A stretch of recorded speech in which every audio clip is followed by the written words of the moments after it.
Lisa Templeton? Yeah, that's me. Shit, sorry. I didn't mean to say that. Don't worry about it. I'm Dr. Elliot Mixter. Well, come through. Thank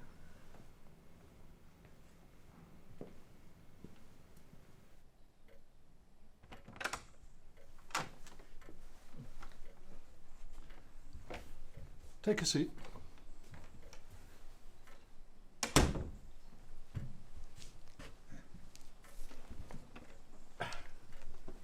I bought my resume. I know you've seen it, but just in case. Thank you.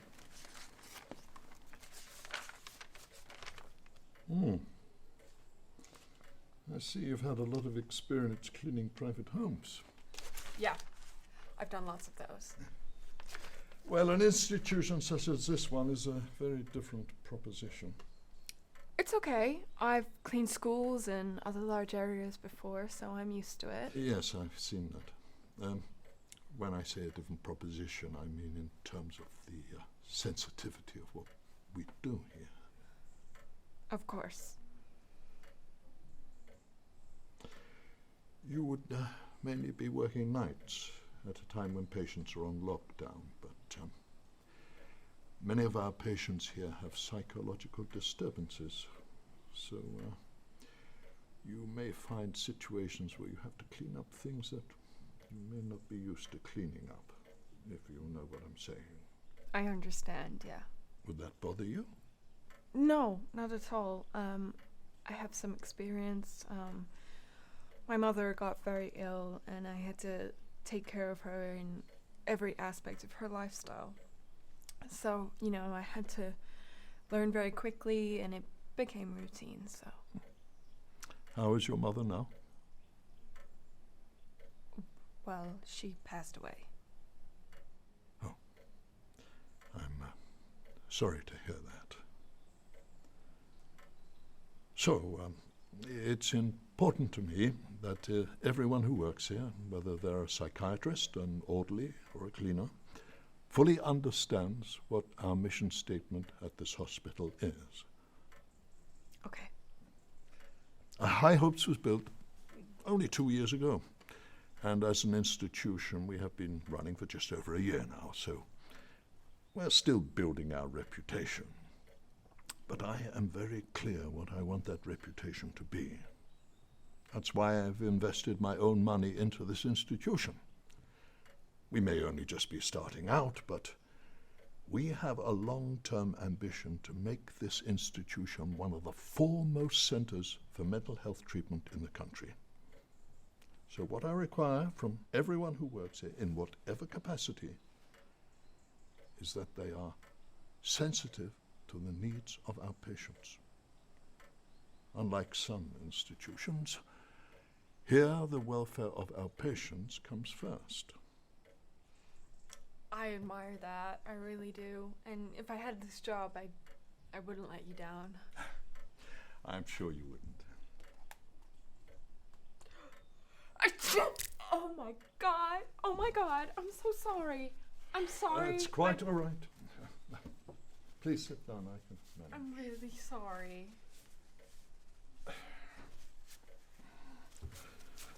Yes, well, thank you for coming in. I'll let you know. Thanks.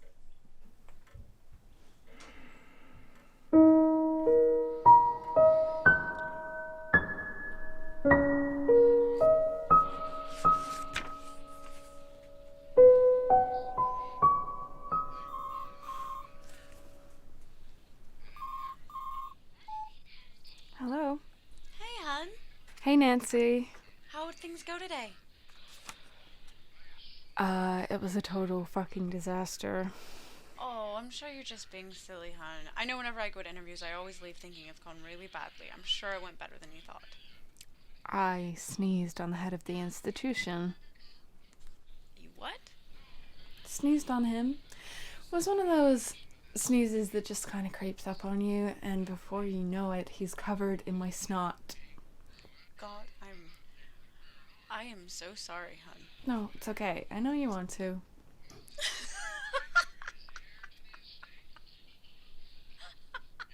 Yeah. Okay, laugh it up. It's gonna be your last chance, because I'm not going for any more interviews. I don't make a good impression, okay? You should have taken my advice and shown a little bit of cleavage. Trust me, you would have gotten the job then. Please, you know that's not my style. I think if I wore heels, I'd fall flat on my face. I'm such a dork. Well, what do you think you're doing then? I don't know. Thanks for not disputing the dork thing, by the way. Sorry, hon. I guess I'll sign welfare to make the rent. Long term. I don't know, maybe go back to school, get better qualified for something. How about doing something with your writing? You could try to get something published, write a book or something? I don't know, I haven't written since, I know. And it's a total cliche, but time does heal. I'm sure the passion you had for it will come back. Thanks. You want to talk about it? No, I think I'm just gonna get a big tub of ice cream and slob out in front of the TV. Comfort eating. If ever there was a time for comfort eating, I think it's the day, okay? I can't argue with that. Okay, well, give me a call tomorrow. We'll go grab a coffee, yeah? Yeah, sure. Okay, bye. Bye.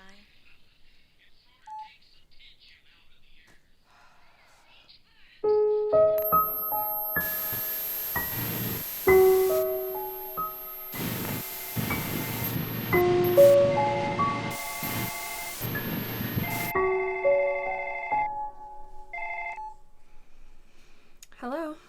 Lisa, this is Dr. Mixter at High Hopes Hospital. Really? Hi.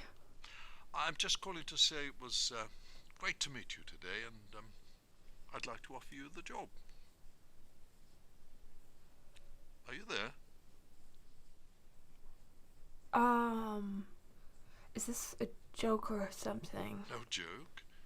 I'd like to offer you the job. Seriously? Absolutely. Oh my god, I can't believe it. If you could be here at 9 a.m. tomorrow for an induction, and we'll go from there. Thank you so much. I really, really appreciate it, and I'm not gonna let you down. I know you won't. See you tomorrow. Okay, see you tomorrow.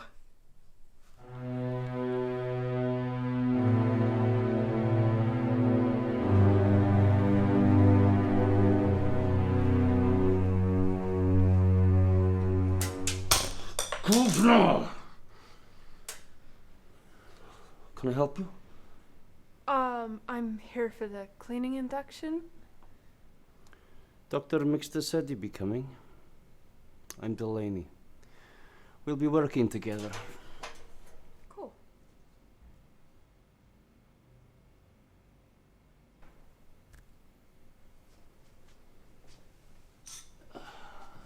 I'll fix this. And we'll get to it. Okay.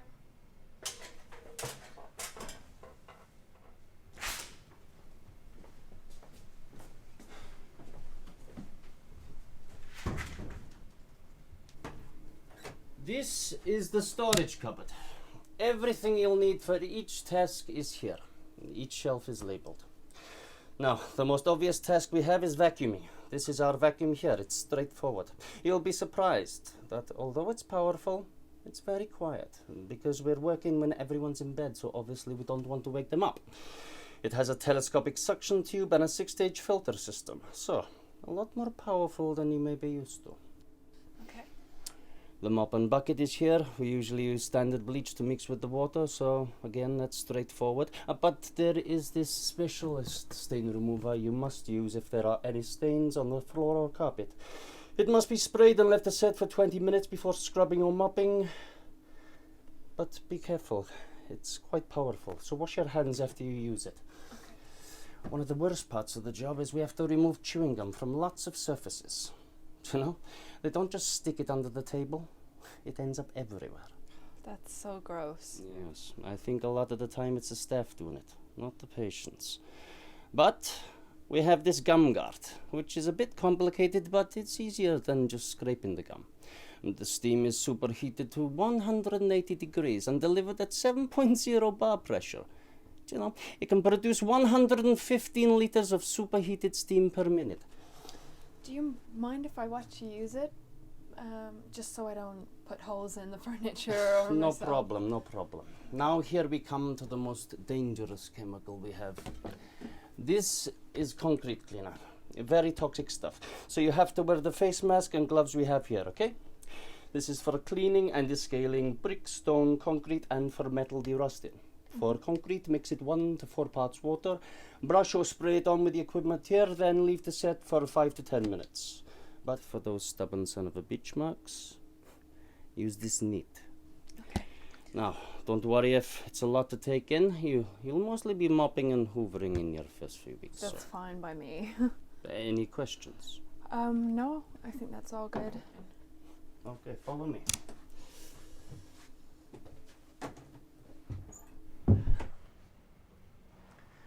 This is the main hallway of Ward B.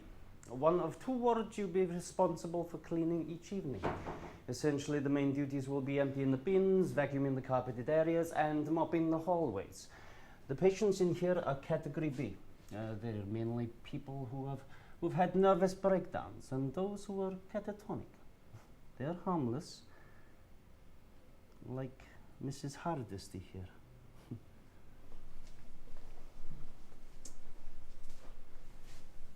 Hello, Mrs. Hardesty. She hasn't spoken a word in all her time here. The orderlies just left her from the bedroom to the day room and back again. Every day. Then why did you just talk to her? We still gotta treat them like human beings, otherwise they just become like furniture. Then we all lose our humanity. I like to think she can hear me, even though she won't talk to me. See you later, Mrs. Hardesty. Okay. Bye. The patients, they are locked in their room on our night shift. But now and again, they might have an accident we got to clean up. In the daytime, there are often nurses who clean up. But in the night, we may be called to provide fresh linen or to mop up. Not the most pleasant of jobs, but it happens from time to time. I understand. Now here we come to the most difficult part of the job. Cleaning crap isn't the difficult part. Oh no. That's very easy compared to what's behind this door. What's behind it? This leads down to Ward X. Sounds ominous. You could say that. This is where Category A patients are held. The criminally insane. Dr. Mixter didn't mention that. Yes, well, these patients are beyond help. So they've become, I don't know, the hospital's secret. Dr. Mixter probably thought he could help them. He can't. The staff, they call this place Blood Row.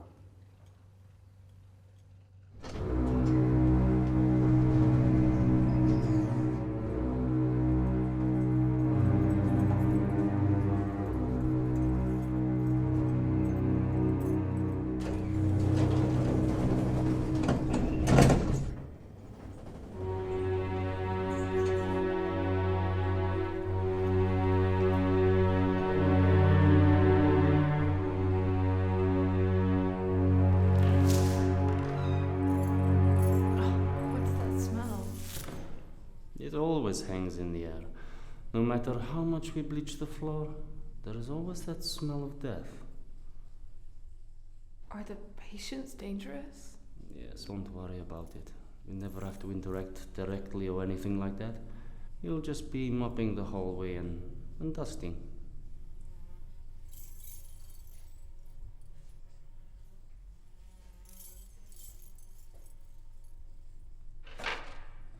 That's Jerry Kimball. He was convicted of stabbing a young mother 49 times in front of her 2-year-old son, then killing and sexually assaulting a woman before smothering her 4-year-old child. He is a dangerous man, especially towards women. This next patient, he's even worse. Here we have Mr.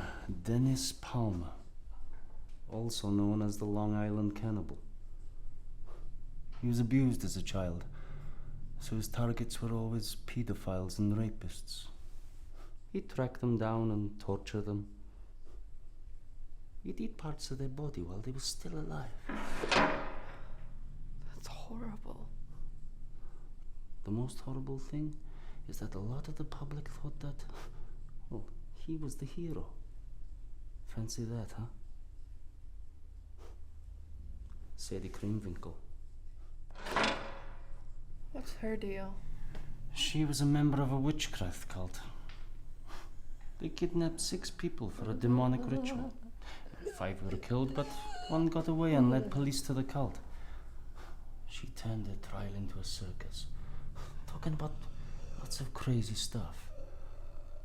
The media enjoyed it, but she got certified insane by the court. She's been around a few institutions since, and now she's here. Some strange stories here. Well, those aren't the strangest.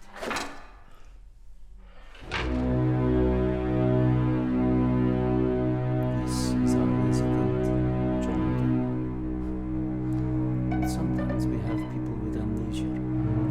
Often we find out who they are. So this man. They first brought him in about 6 months ago. An orderly found him wandering the grounds. First of all, he was like as hard as the upstairs, catatonic. Soon, he got violent. Doctor tried to take his vital signs. Patient X here threatened him so hard that he crushed his legs. It took 6 weeks to release the restraint. Let him out for the hour-a-day exercise. Still don't know who he is. God has nothing to do with this man.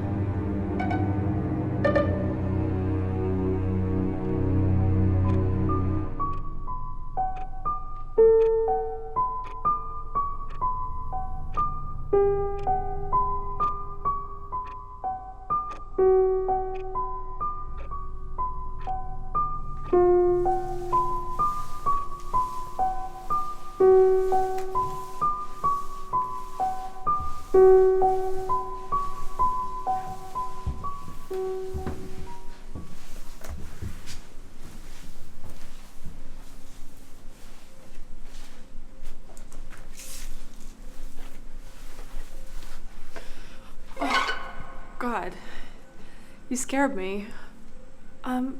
Should you be out of bed this late? I don't know. I don't think you should be. Do you want to play with me? Well, I'd love to. Maybe tomorrow, but I think you better get back to bed now. Okay.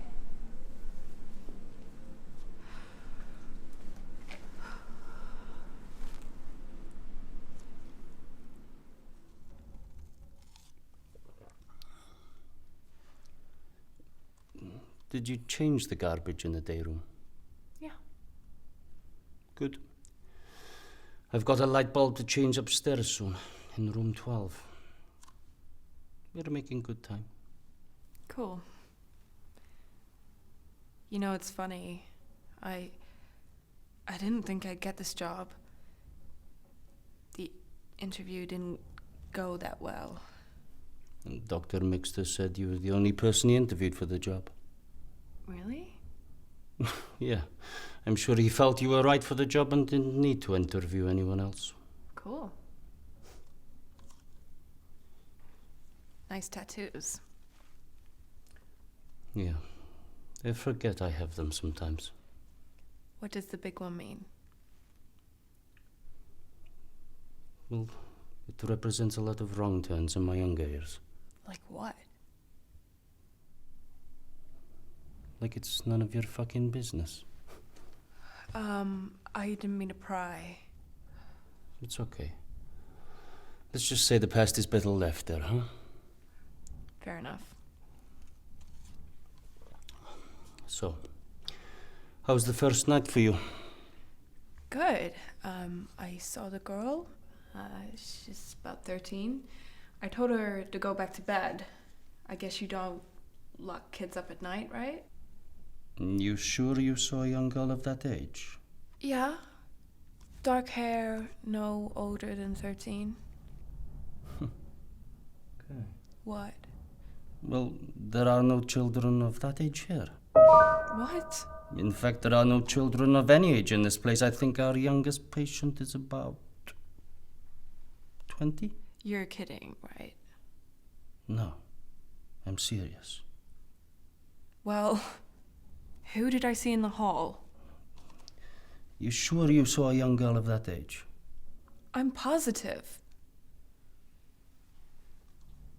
I'd better tell the orderlies. This is no place for a little girl to be.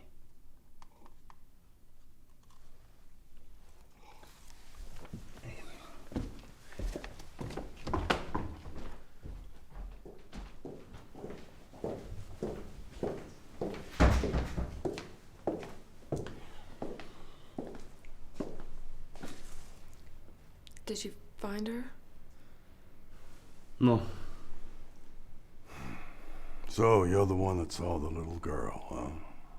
Yes. You sure you saw a little girl? Of course. I had to take staff off of 2 wards to search this goddamn place. Top to bottom. I didn't find a thing. That's so strange. Big fucking inconvenience is what it was. Listen, do me a favor. Next time you think you see something, be absolutely certain before you go running the jumpsuit over here. I don't have time to be running around this place looking for shit that isn't there. You understand? Yep. Okay. I'm sorry.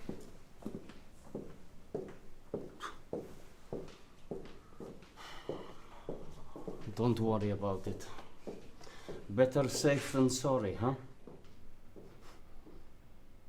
Okay. You can carry on cleaning.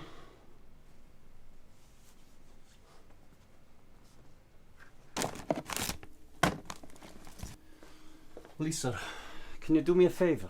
Sure. Can you empty the rubbish in Dr. Mixter's office? I got to go check the boiler. There's been complaints about the heating not working.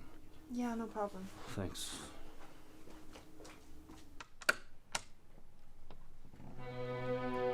Dr. Mixter?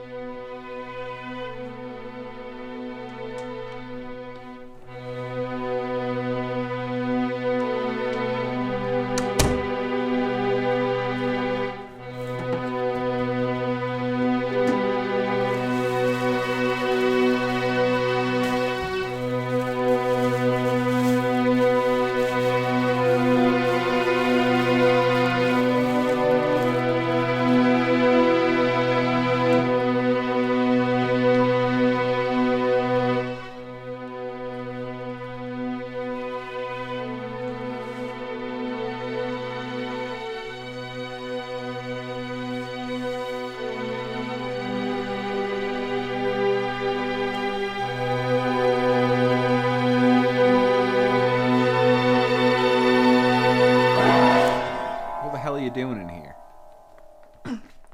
Emptying the garbage. Yeah, funny. I don't seem to recall Dr. Mixter leaving his garbage on his desk. It just fell on the floor. I don't know.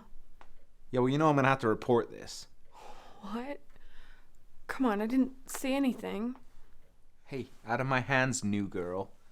Hospital policy. I just got this job and I really need it. Please? Yeah. Well, maybe we can come to some kind of arrangement. What do you mean? Well, I'm sure that pretty mouth of yours is good for something other than lying. You're disgusting. Oh, come on. It's a win-win. I'd love it. You'd love it. You better get out of my way, or I'm gonna report you for sexual harassment. You've been working here for 5 minutes. Who do you think Dr. Mixter's gonna believe? Some fucking cleaner? Or a medical professional? Pemberton. Leave her alone. Hey, she ain't no prisoner here. We're just talking. What's the problem? No problem. Lisa, come with me. We've got a job up on Ward B.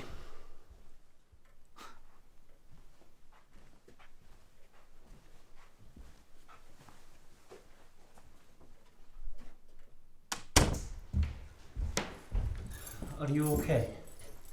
I'm fine. I'm just a bit creeped out and intimidated, you know? Pemberton, he can be like that. Unfortunately, he works nights also, with that other prick, Hardcastle. They like to throw their weight around. You'll get used to it. People like that shouldn't be in charge of patients. Let's grab a coffee. You like your breaks, don't you? I like to pace myself.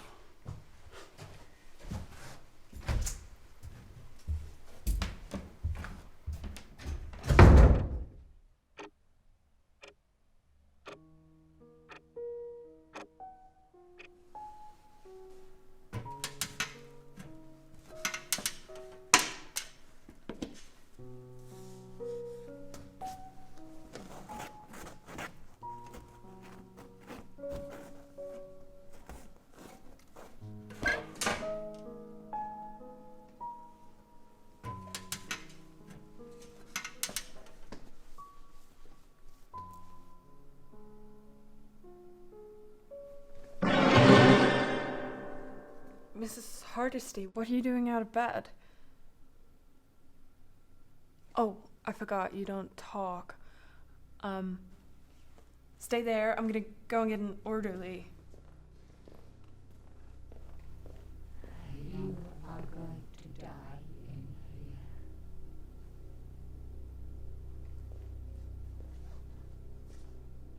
What did you say?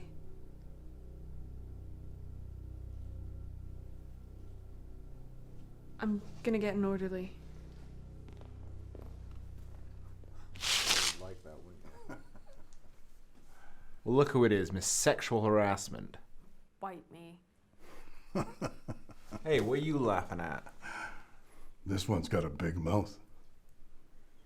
First she's got us searching the hospital for a little girl. And now she's busting your balls.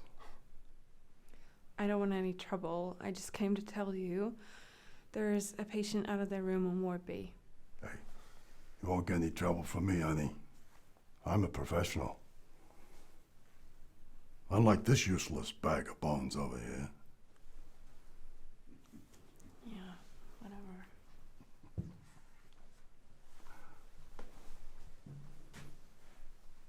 See you later, sweetie.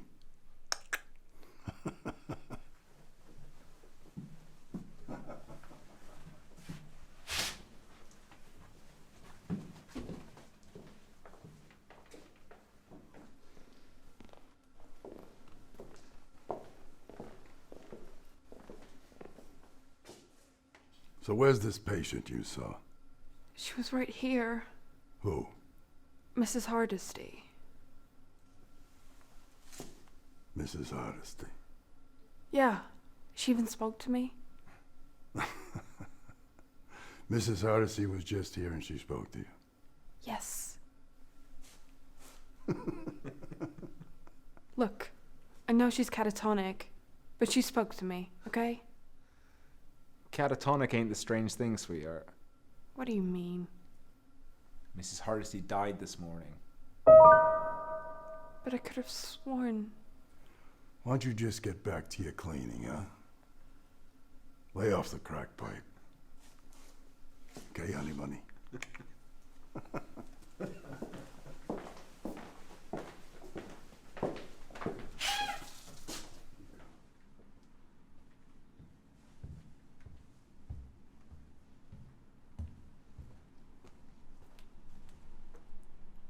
Hey, wait, little girl! Hey,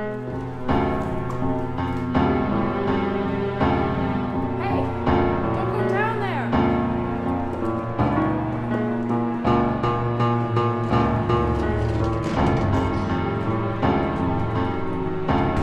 Open it!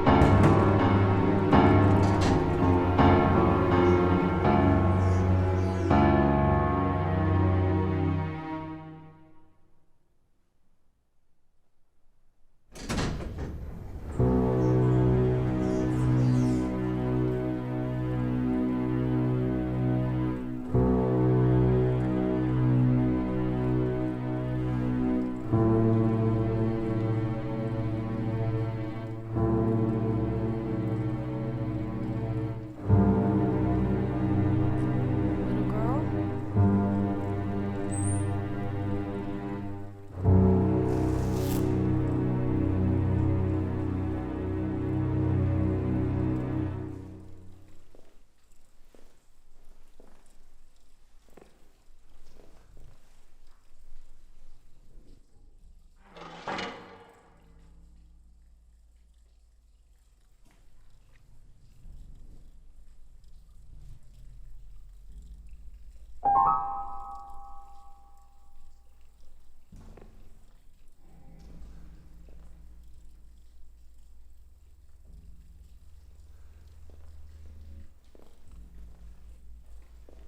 Palmer. Hey, Palmer. Yes? My cock is so hard, Palmer. So hard I can hardly contain it. I'm gonna break through this wall and do bad things to you. Very, very bad things. I must advise you, Mr. Kimball. Threats will not be well received. I'm touching myself, Palmer. You wanna watch? You fucking faggot! Stay out of my psyche, Mr. Kimball, and I will stay out of yours.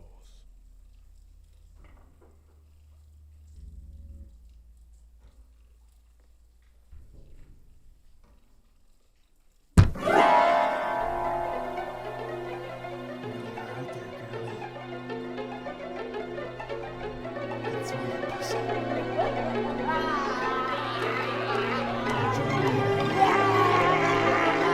Come on.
Okay, next thing is mopping the floor in Ward X.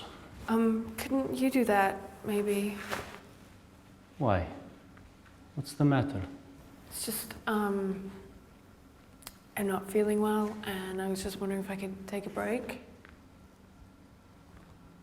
Does Ward X frighten you? Maybe a little. It's normal. It frightens me sometimes.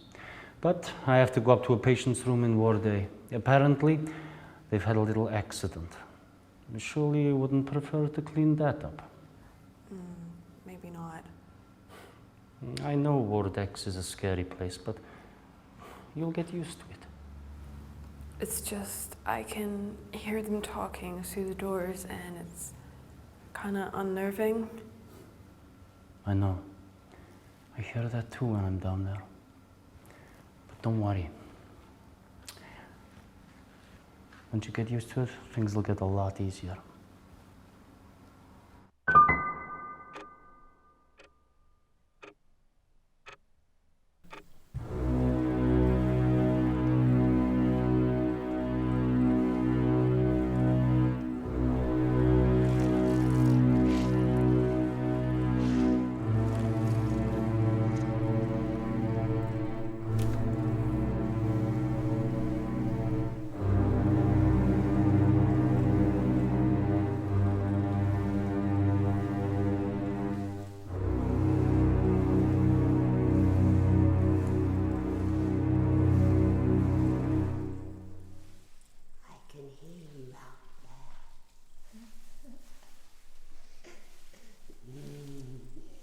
I've been talking to your mother, Lisa.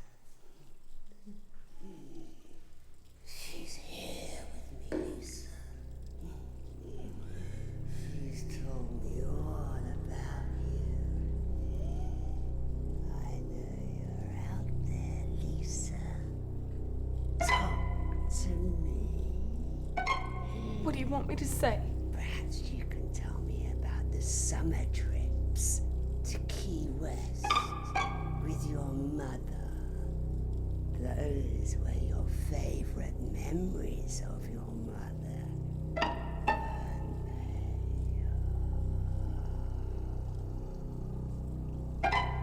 Or perhaps you may want to tell me when you sat at your mother's bedside for 6 long months, watching on helplessly while cancer ravished her body and sucked the life out of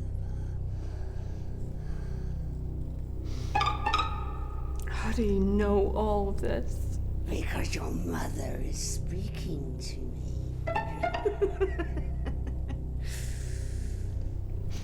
You're a sick fuck. She has a message for you, Lisa. Want the message? What is it? Get out!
What's wrong, Lisa? I'm not going back down there. I hate Okay, it. just calm down, okay? Just tell me what happened. They say horrible things through the doors. Horrible. I know, they've done it to me too.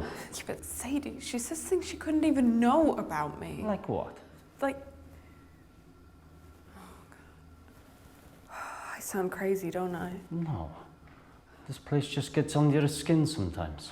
I just wonder if I'm going insane. Well, it's not healthy to think too much about what those crazy sons of a bitches say. Believe me. You don't want them inside your head. It's hard to keep them out sometimes. Listen. Take a break from Ward X for a while. I'll go down there for the next week or so. really sorry. I didn't realize it would affect me so much. Don't worry about it. The last thing I want is for you to dread coming to work. I really appreciate it. No problem.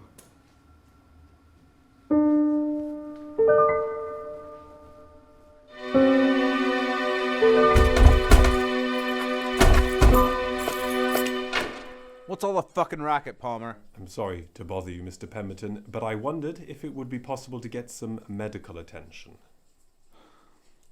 Well fucking done. How the hell did that happen? Well, I believe it was this rather crude weapon that did the damage. Jesus Christ. Put the weapon down and back away from the door. Now put your hands on your fucking head and face the wall, now! I'm coming in, dipshit. One false fucking move from you and I'll splash those twisted brains of yours all over the wall. Do you understand me? As you wish, Mr. Pemberton.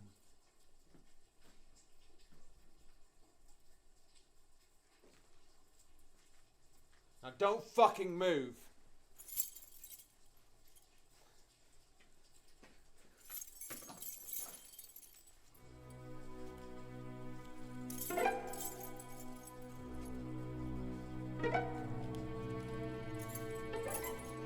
Don't fucking move!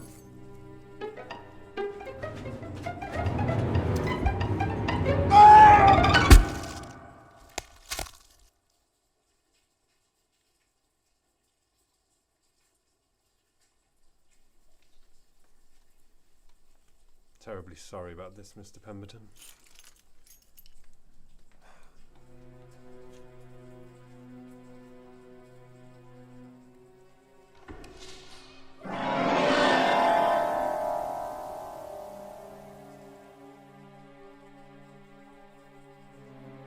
Good evening, Mr. Kimball.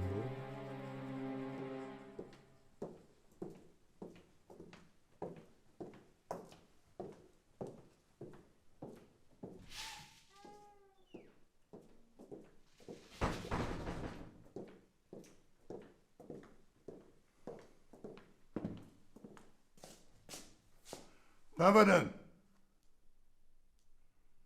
Pemberton, where the hell are you? What's taking so long? Jesus, Mary and Joseph.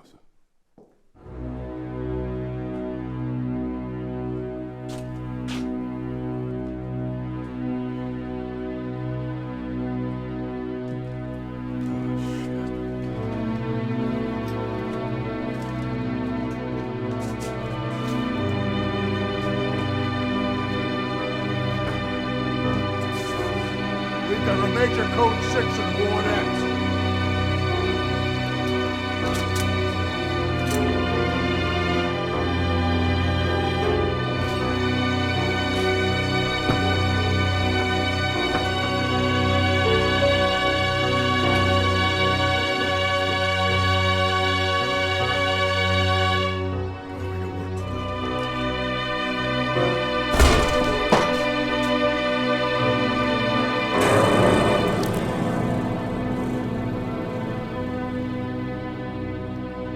Good evening, gentlemen. I believe we'll be one short at roll call tomorrow morning.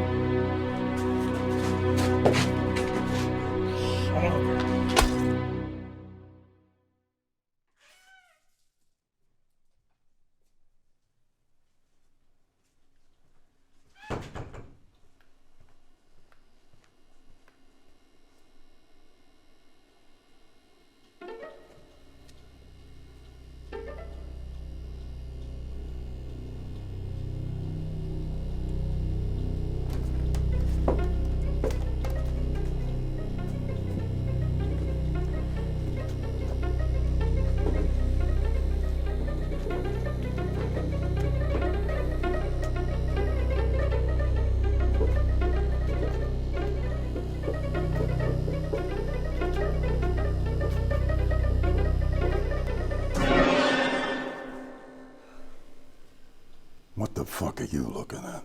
Nothing. I heard something. I was curious. Make sure it stays that way. That guy is a fucking menace. Deserves everything he gets. Look, I don't want you talking to Mixter about this. Or anybody else. Understand? I won't say anything. Good. Don't you have some cleaning to do somewhere? Yeah.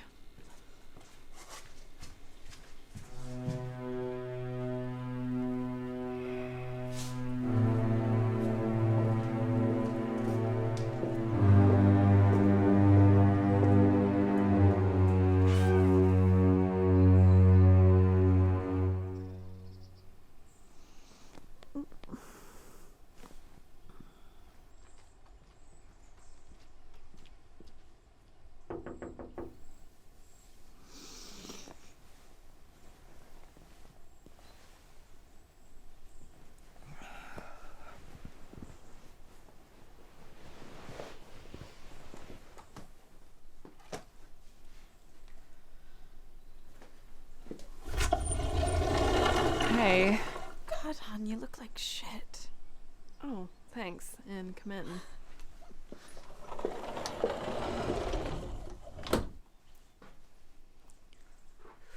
Night shift's getting to you, huh? Yeah, the whole job's kind of getting to me. My body clock is all out of whack, you know? But, you know, it's not just that. There's something seriously wrong with that place. Like what? Well, the orderlies are complete bastards. I think they tend to be in places like that. The patients are really violent. You haven't been hurt by anyone, have you? No, nothing like that. I mean, the things they say can be really... But, I don't know, I think maybe I'm just seeing things. What are you talking about? Either that place is haunted or I'm losing my mind. I wouldn't be surprised if it was haunted. What do you mean? I was telling my dad about your new job. Okay. You know that the asylum was only built there a couple of years ago. Yeah. He said that it was built on the site of 112 Ocean Avenue. What's that? You've never heard of it? No. It's a famous house. Infamous, I guess I should say. Some guy shot his entire family there back in the 70s. His parents, brothers, sisters. He wiped out his entire family with a shotgun. And then the next owners of the house only lasted there about a month. They said that they were driven out of the house by evil spirits, and the house became famous all over the world. That's why the most recent owners sold the property. They had gotten tired of media interest and constant tourists. Are you seriously telling me that you have never heard of the Amityville horror house? I mean, I vaguely remember hearing something about it, but I never took it in. I didn't realize it was on the same land. Yeah, right on the spot where the house was established. Do you think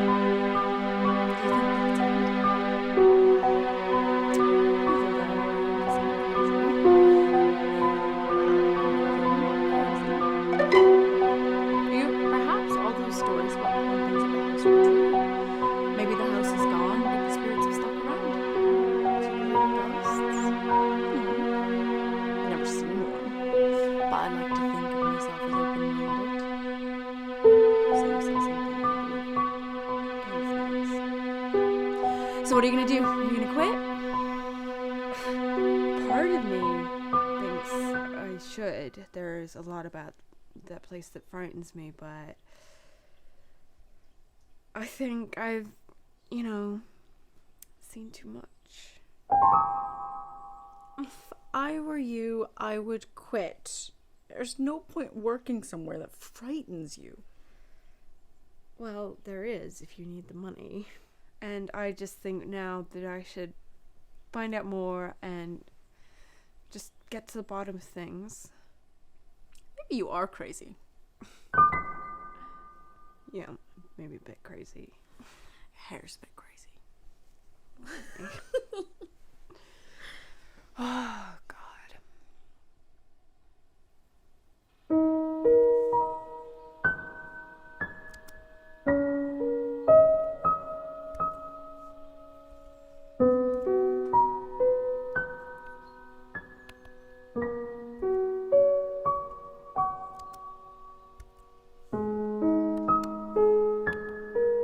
Do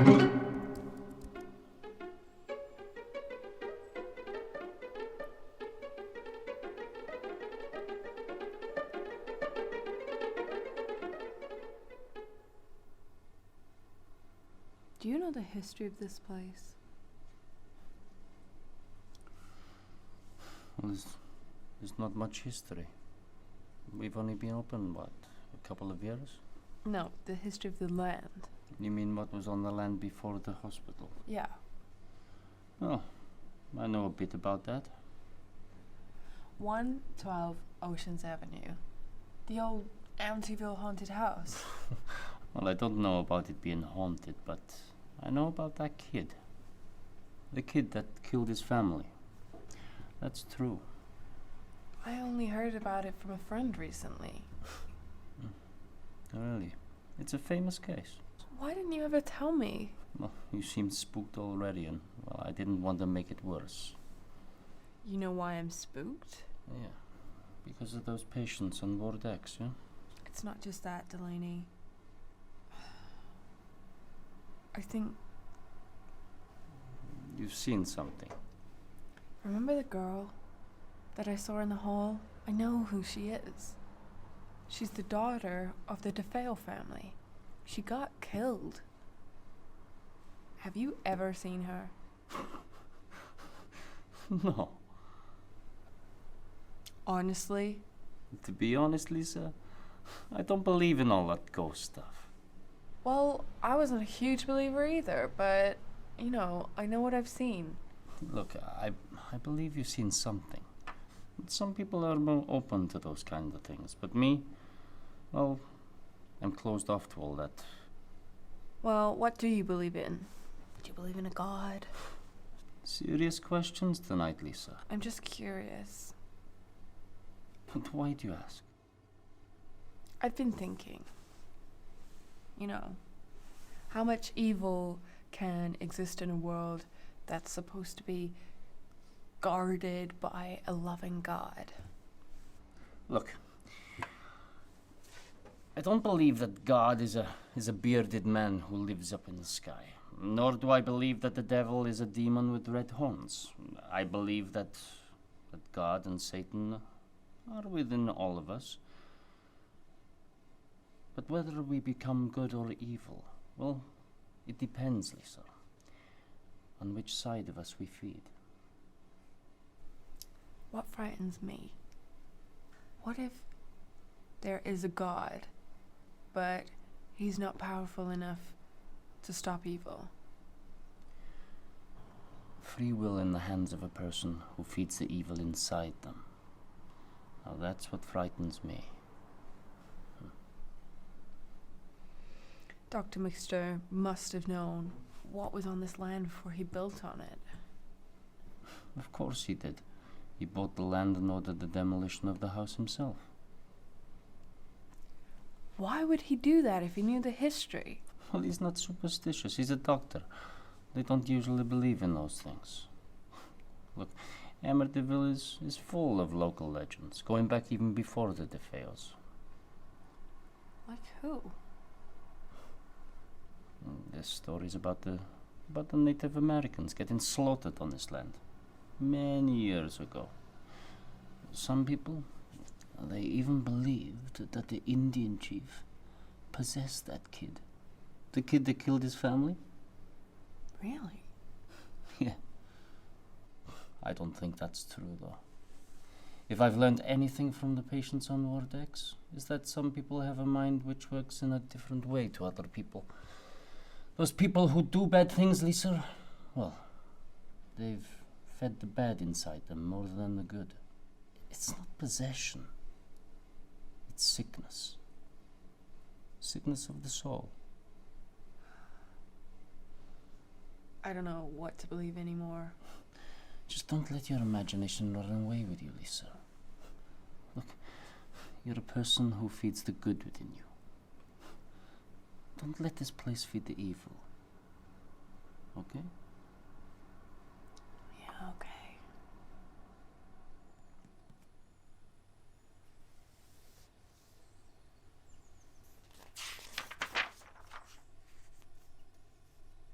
So, the woman at the library seemed to know quite a bit about the history of Native Americans in Amityville. Yeah, but anything about them being killed on the land? The librarian said the town was very upset when they built the mental institution on the land, because they didn't want such an eyesore in a suburban neighborhood, and they got 1,000 names on a petition. But that doctor that runs the place seemed to have enough money to pay off people in high places. Oh my god. But is it actually true that they got killed or not? It's in here. Yeah, here it is. In the 18th century, there existed a group of Native Americans in Amityville known as the Sachem tribe, led by Sachem Takapausha, the chief. The tribe had fled Salem in Massachusetts to escape persecution by the Christians, who were persecuting members of the tribe because of their witchcraft practices. These practices included a ritualistic human sacrifice of 6 people, the significance of 6 being related to the biblical number of man in creation, in order to induce the spirit of their god, the Dark Master, who they believe manifested his powers through his devoted followers, giving them immortality. The 100-strong tribe settled in Amityville, but were later chased off the land by local Christians. Sachem accused the Christians of not properly compensating his tribe for the land. A war started, and the Christians hired a hunter called John Underhill from Salem. At the site where 112 Ocean Avenue was later built in Amityville, Underhill killed all of the tribe. The Indians were buried in a mass grave on the site. Before he died, Sachem vowed revenge. According to local legend, Chief Sachem is believed to have subsequently haunted the land. Various parapsychologists and mediums have claimed that Sachem's vengeful spirit influenced the 1974 development murders at 112 Ocean Avenue and the haunting of the subsequent owners, although such assertions are hard to dispute. So, the legend has basis in a historical fact. That certainly seems so.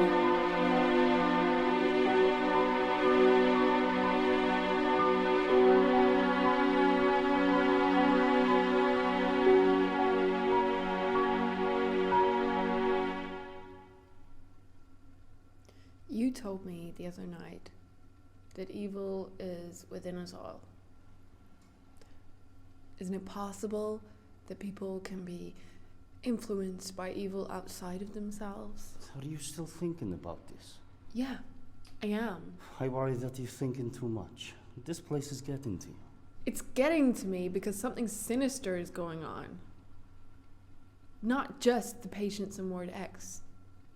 Haven't you ever noticed that?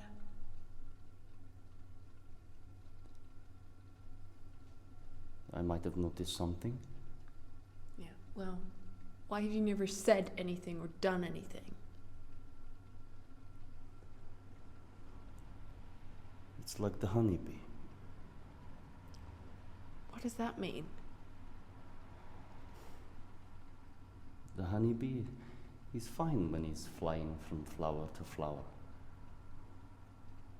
Then he thinks that someone's a threat, and he stings them. He might leave a sting, but the person will recover. The bee, he dies. So I ask myself, is it worth it?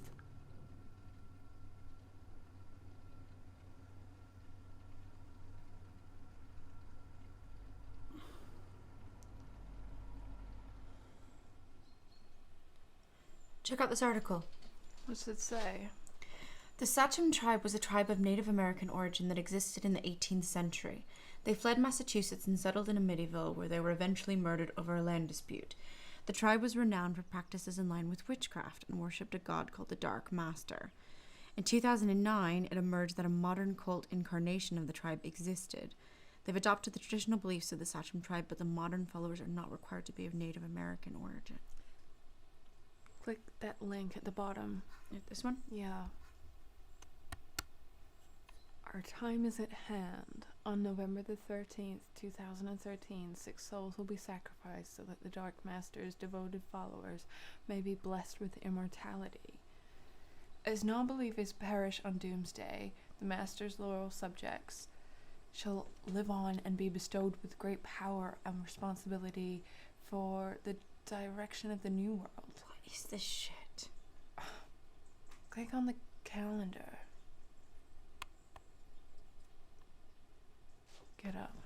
What? What is it? What does it mean, Lisa? Sadie Krenwinkel is a convicted murderer and former member of the Sachem cult, a modern incarnation of a Native American tribe who practiced witchcraft in the 18th century. At her trial in 2010, Krenwinkel outlined the beliefs of the Sachem cult, claiming the human sacrifice of 6 individuals would have given them immortality. Oh my god. What? Look at the name of the doctor who testified in the trial.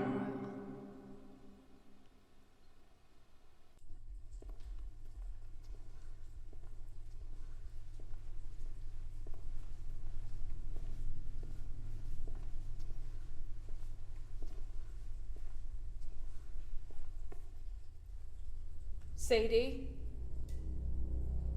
I know what you're doing. I've seen your blog. How are you getting access to the internet?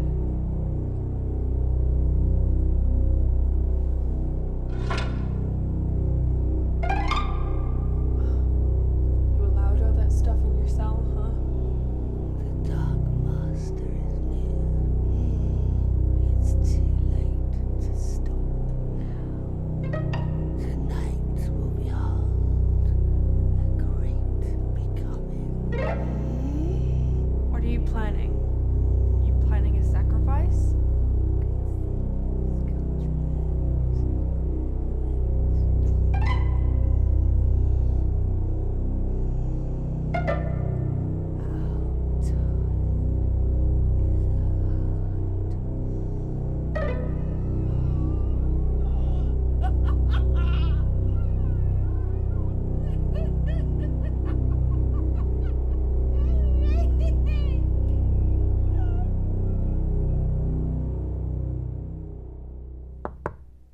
Come in.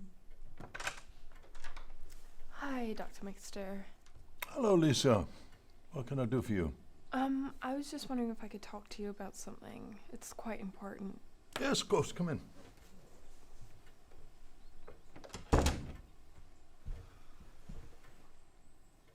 So, what can I do for you, Lisa? Well, what I'm gonna say might sound a bit strange, but I really need to tell you. Okay, go ahead. Are you aware of the history of this place before it was a hospital? To, what are you referring exactly? The DeFeo murders, the house that was here that people said was haunted? Well, I'm aware of the DeFeo murders, yes. The hauntings. Wasn't that just a little scaremongering by the media? What about the history of the land dating back to the 18th century? No, I can't say that, Well, there were a group of Native Americans called the Sachem tribe, and they were murdered by a bunch of Christians over a dispute over the land. I'm sure there's a point to all this. Yes. Sadie Krenwinkel on Ward X. She shares the beliefs of the Sachem tribe. I have reason to believe that she's getting access to the internet and to witchcraft paraphernalia and is planning some sort of human sacrifice tonight to raise the god that she believes in, the Dark Master. I'm serious. Have you been reading up on Sadie? Rather outlandish stuff, isn't it? I can assure you she has no access to the internet or anything else. She has a blog. She signs off as Sister Sadie. Well, that could be anyone called Sadie, couldn't it? Well, go and check her cell. Lisa, the patients on Ward X spend 23 hours a day in their cell. They are let out for an hour's exercise in a small yard guarded by 6 of our staff. There is no way any of those patients have access to the internet or any paraphernalia. Well, then someone is helping her get access. Someone here. Look, just go down to her cell, talk to her. If I'm wrong, fine. But I had to tell you. And I need you to check, please. Hang on a minute. Didn't you testify at her trial? Yes, I did. What are you implying? So you know how dangerous she is. Yes. And I appreciate your concern. One thing you need to understand, Lisa. There are some very disturbed patients in this hospital. We help those who can be helped, but the patients on Ward X are beyond help. Their psychological disturbances are too far advanced, their delusions too grandiose. I worry that you've been rather taken in by one of those delusions. I know it might seem that way, but please, check her blog. You can probably locate the IP address back here to the hospital. Okay. You've come to me with a concern of patient infraction and the potential threat of violence, so I am duty-bound to investigate. In fact, I'll order a search immediately. You stay there. I'll be right back. Thank you.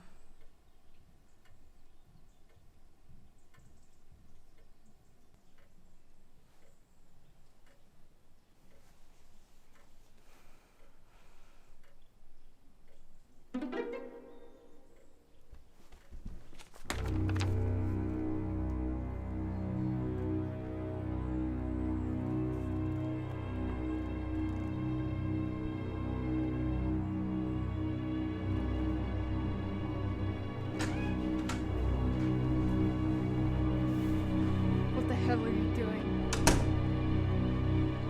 This is for your own good, Lisa. Fuck you! We're only trying to help you.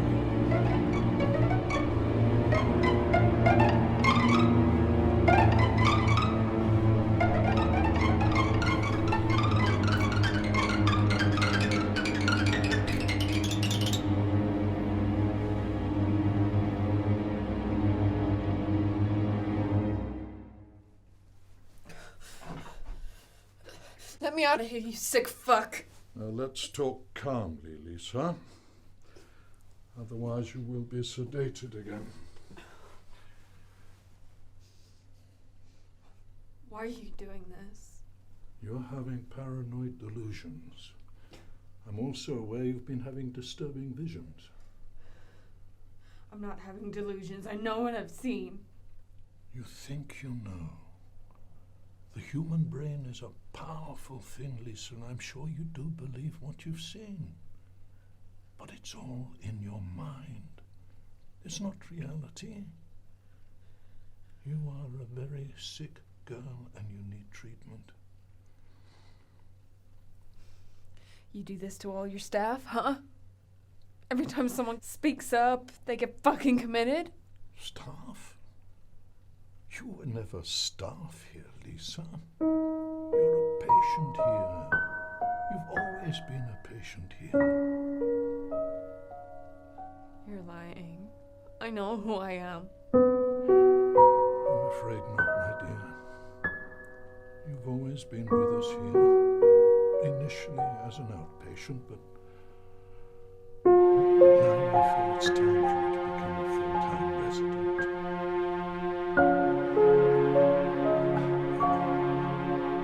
It's a lot to process. So I'm leaving to think about it.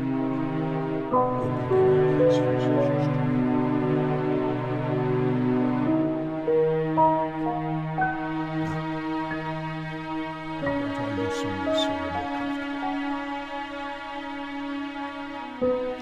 First, take this.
did it! We did it, Elliot! Our time is at hand! Immortality is ours!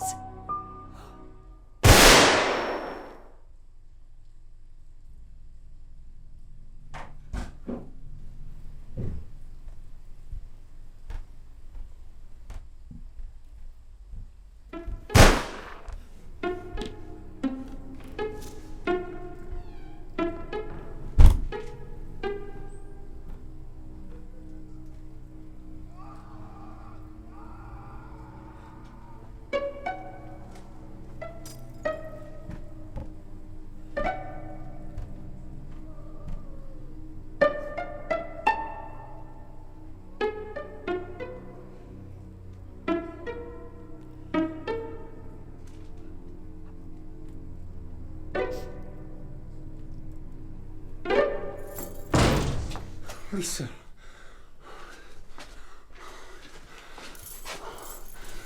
I've got to go quick.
Hey, you need to get out of here. Someone's running around with a gun.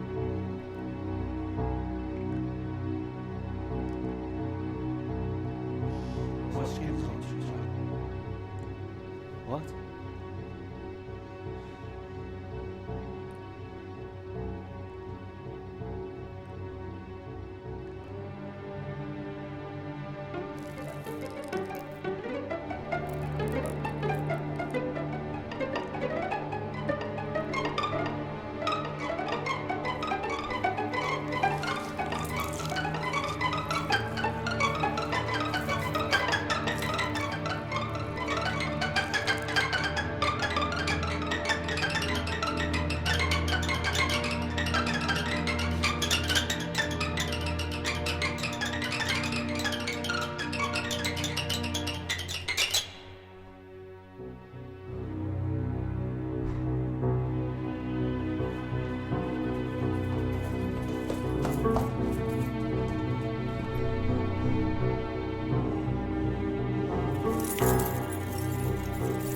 Come on, hurry! Kurva! What? What? The fucking keys snapped in the door. Well, do something!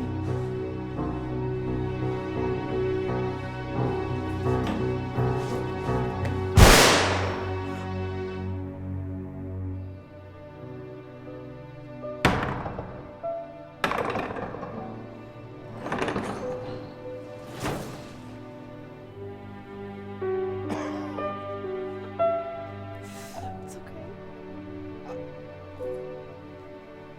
It's gonna be okay.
Get your hands up, you sick fuck.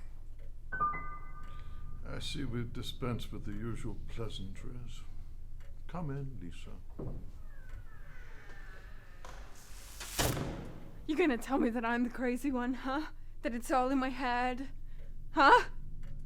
Well, maybe it is. Maybe it isn't. Get out of my head, you son of a bitch. I know who I am, what I've seen. You're the crazy one. You're the one holding a gun against a respected doctor, my dear. Why are you doing this? Why? You were part of a great becoming. The coming of the Dark Master who blesses all with power and immortality. God, and you believe that, do you? Because it sounds like a bunch of bullshit to me. You're no better than those fucking fundamentalists who kill innocent people just because of some shit they've read on an internet holy book. The coming will soon be here.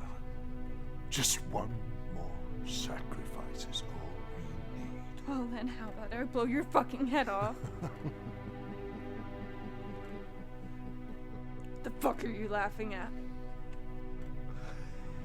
It's all falling into place. Yeah.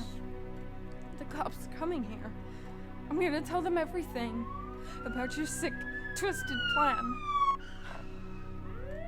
They're gonna lock you up and throw away the key. You say so.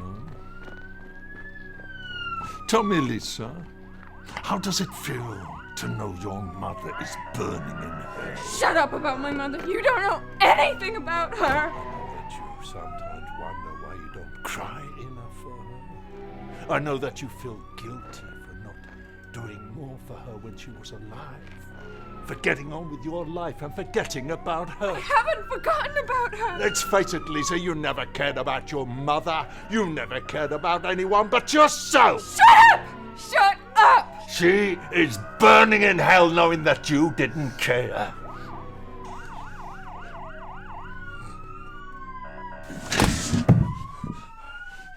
Your mother's a filthy whore, Lisa, and she's rotting in hell. Fuck you!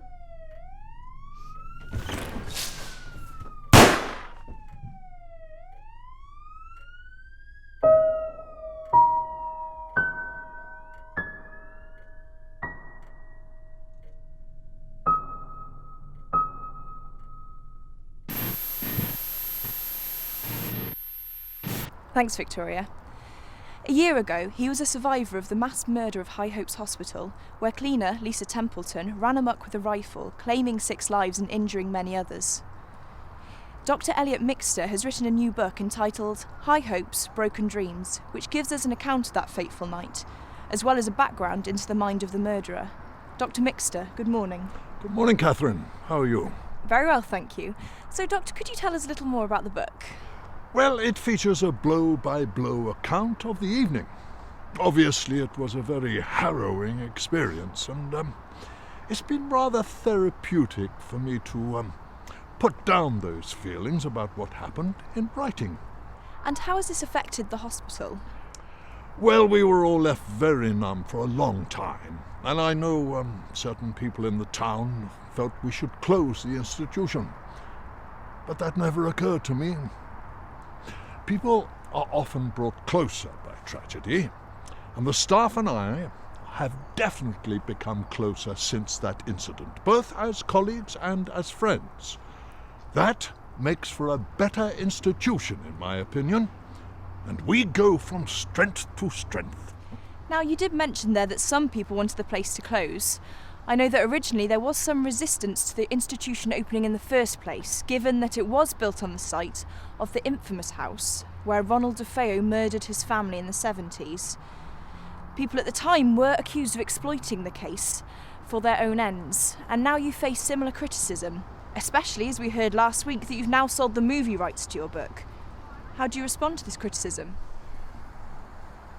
I've heard the accusations, but don't you see, Catherine, I'm helping the memory of those involved live on. Well, admittedly, some of the victims were criminally insane, but others were loyal staff members with families, and I am determined that they are not forgotten. Each one of those staff members gets their own chapter in my book, so the reader can get a full picture of what wonderful people they were.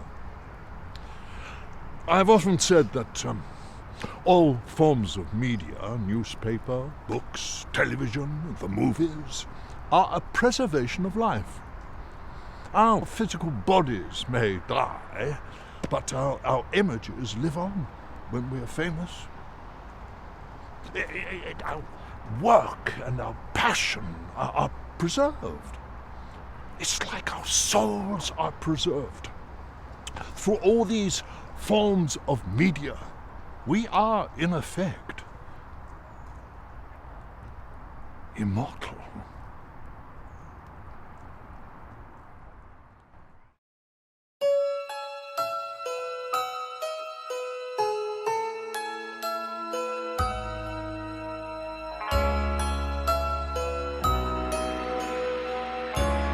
Sit down, my dear, and have a cup of tea.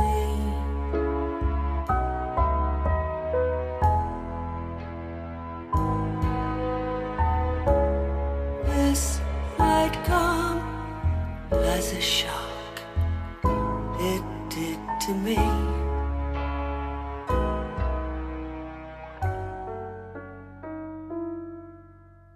This is not a joke. She's gone up in smoke and out eternally.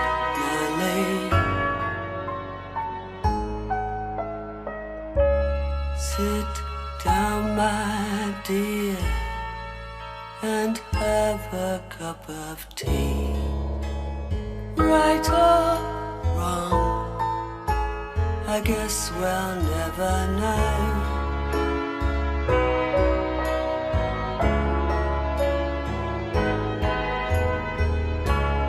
There was no way. She really had to go.